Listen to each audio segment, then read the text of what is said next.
Bonjour et bienvenue dans cette petite vidéo sur les dernières news des techniques de mesure fibre optique de Swisscom.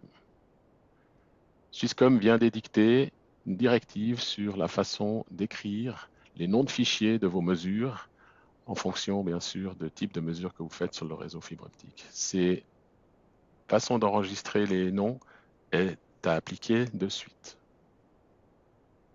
Alors ça se présente comme ça. Un nom de fichier, job ID, OTDR architecture origine N, ça c'est la base. Et en exemple, à quoi ça pourrait ressembler au niveau de votre fichier enregistré. Allons un peu dans le détail. La première partie, job ID, ça correspond au numéro d'ordre que vous recevez de Swisscom. C'est le numéro de votre mandat. Ici, vous avez OTDR, PMD, CD. Ceci, c'est quelle technologie vous allez utiliser et quel type de mesure vous allez faire. Dans la troisième partie, architecture, ici vous avez ces différents codes à choisir en fonction du type de ligne ou de réseau que vous êtes en train de mesurer.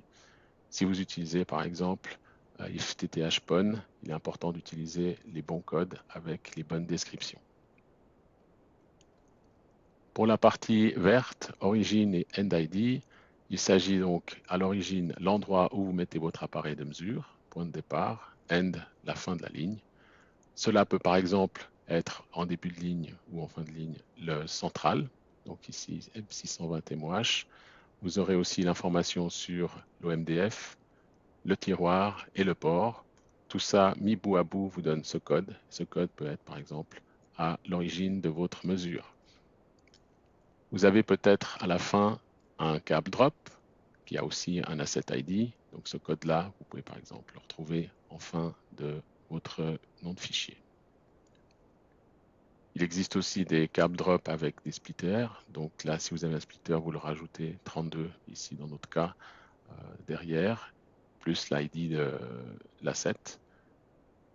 Vous avez aussi dans le cadre où vous faites une mesure FTTH sur une prise auto, vous avez le numéro de la prise auto et en FS2, la fibre numéro 2.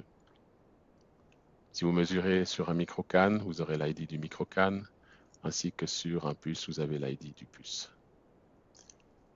Alors, à quoi ça ressemble sur un appareil de mesure? Nous avons dans nos appareils VIA-V proposé des profils qui vont grandement faciliter la tâche. Alors, pour cela, vous allez dans Menu, lire la configuration, aller dans le répertoire Isatel, et là, vous trouverez tous les différents types de profils selon les réseaux et infrastructures que vous allez mesurer, qui sont intégrés directement avec les bonnes valeurs. L'important, c'est que vous utilisiez dorénavant les versions 3.0. Celles-ci comprennent déjà toutes ces modifications. Vous n'avez après plus qu'à cliquer sur Lire configuration et déjà tout votre appareil est préconfiguré. Il reste encore deux choses à faire. Vérifier la fibre. S'il y a une fibre d'amorce à intégrer, vous mettrez la valeur de la longueur ici. Et ici aussi, éventuellement, s'il y en a une ou si c'est marqué non, c'est que vous n'en avez pas besoin. Dès que vous avez fait ça, vous n'avez plus qu'à cliquer sur Start et la mesure est lancée. Une fois la mesure terminée, vous avez dans nos appareils VIA-V la possibilité de regarder les résultats sous forme classique, donc la courbe avec la petite tabelle. Bien entendu aussi le format SmartLink, qui est aussi très convivial, et aussi la nouvelle table où tous les points sont édités différemment. Vous pouvez choisir celle qui vous convient. L'important, c'est que vous trouviez les informations nécessaires pour valider votre mesure. Une fois cela effectué, vous cliquez dans Rapport. Selon le profil sélectionné, vous allez avoir ici dans les masques des informations en gras qui sont déjà inscrites comme exemple. Alors ici, pour une ligne interurbaine, il y a les deux extrémités origine. Si vous aviez une prise auto, par exemple, pour une prise FTTH, vous aurez son code préprogrammé à cet endroit. Au niveau du nom de fichier, par défaut, il est déjà intégré et écrit comme Swisscom le souhaite. La seule chose que vous pouvez encore faire ici, c'est si vous faites une mesure bidirectionnelle, c'est intervertir l'origine et la fin. Alors, si vous souhaitez encore vous faciliter le travail par rapport à des mesures bidirectionnelles, il existe une option Fiber Complete Pro. C'est une licence à intégrer dans vos appareils de mesure. Vous avez pour cela besoin d'un appareil à entrée et à la sortie de la ligne. Ils sont automatiquement interconnectés entre eux.